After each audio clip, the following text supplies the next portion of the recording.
Welcome to this Windows channel, and this is the Tech News Update. We are Thursday, August 2017, and today in our Tech News Update, we have Netflix that is increasing its output of money for live shows.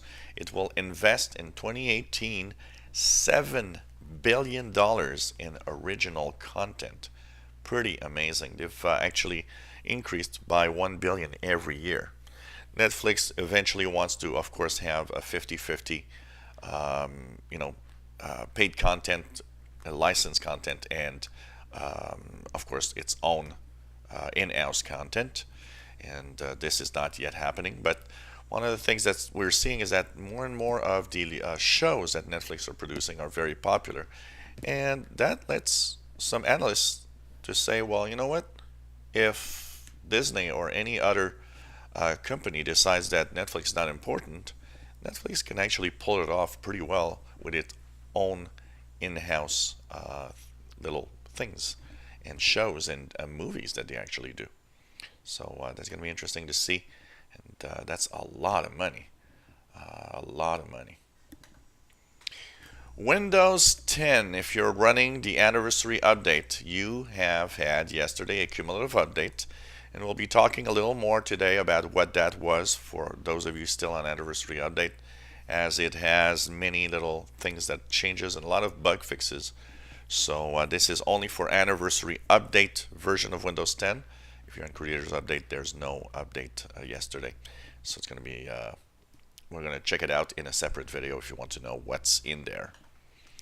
Well, this week, no builds, and that's kind of interesting because now we're going into the third week where we haven't had a build.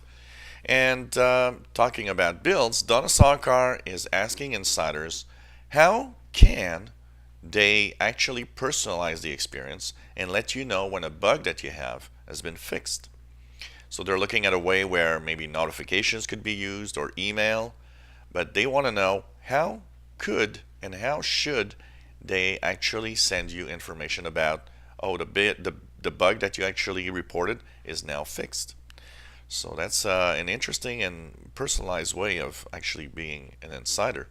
So it's going to be interesting to see what actually they will do with that. But I think the idea of personalized updates, that notifications about problems that are fixed with your builds is kind of interesting.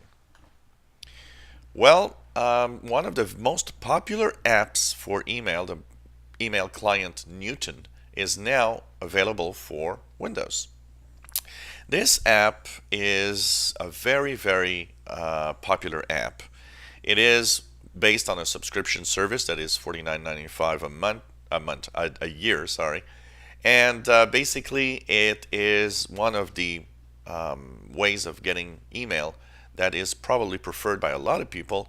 This app has been on Mac, on iOS for iPads and iPhones, and on Android, but it was not on Windows yet. Well, now in the store you can get the Newton app to actually check your email.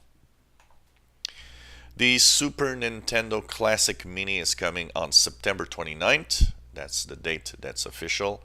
And it will be available in the US and the UK. We'll have 21 games preloaded, and it's a limited edition like the original Classic Mini, meaning that at some point there won't be no more available. So this is going to, of course, hype it up a little bit, if not a lot.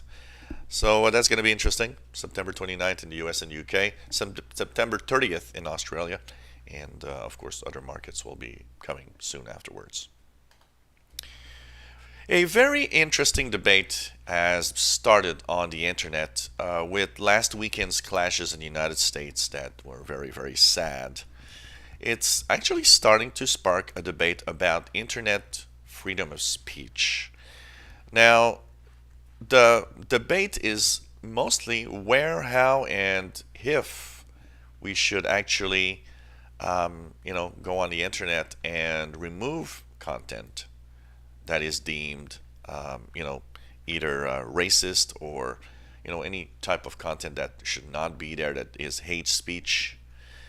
And it's sparking a big debate because a lot of people are saying, well, the internet's freedom of speech. We should be able to talk and say what we think. Then, of course, there's all the people that say, well, hate speech is not something we wish to have anywhere.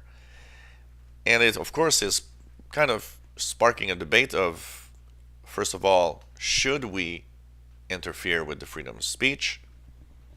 Second of all, who should do this? And of course, another very important thing about this is actually where do we stop censoring the content? Because it's easy to go overboard and start censoring content that just you personally don't want to see. So, very interesting debate, I got to say, because, in the internet has always been the place where everybody can speak his mind.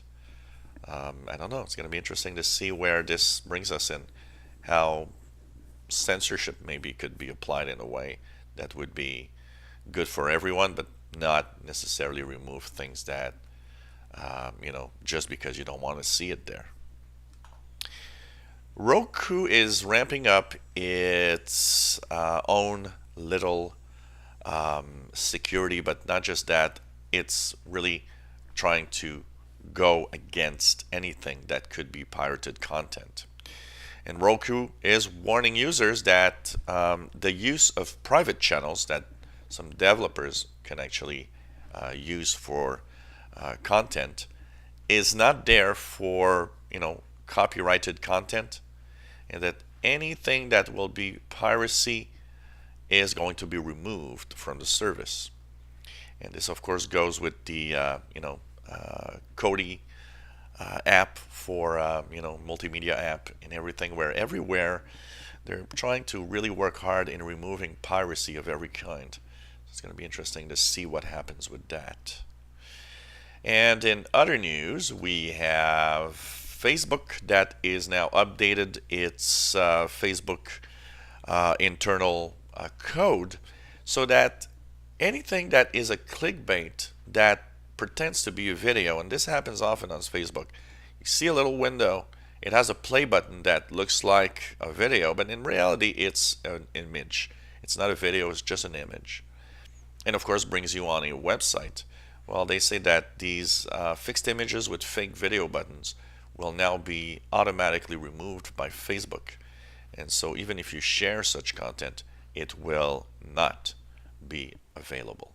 So of course, Facebook working hard in trying to remove fake news and also remove anything that could be clickbait. So I think that's good news. Well, another feature of Windows 10 Fall Creators Update has fallen. Story Remix is a feature of the photo app in the Fall Creators Update.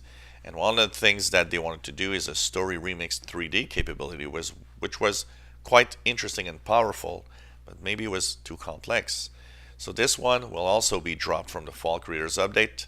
So yet another feature that is gone and will be only available probably next March. Well, is Google having the same problems with Google extensions that it's having with the Google Play Store? We've talked so many times about the Google Play Store that lets apps that actually contain adware, malware, and it takes time before they remove it and they don't see it. Well, in the past month, a extension called iCalc showed up twice, and basically it is a banking Trojan that actually activates itself when you go to specific banks in order to steal all your personal info and money.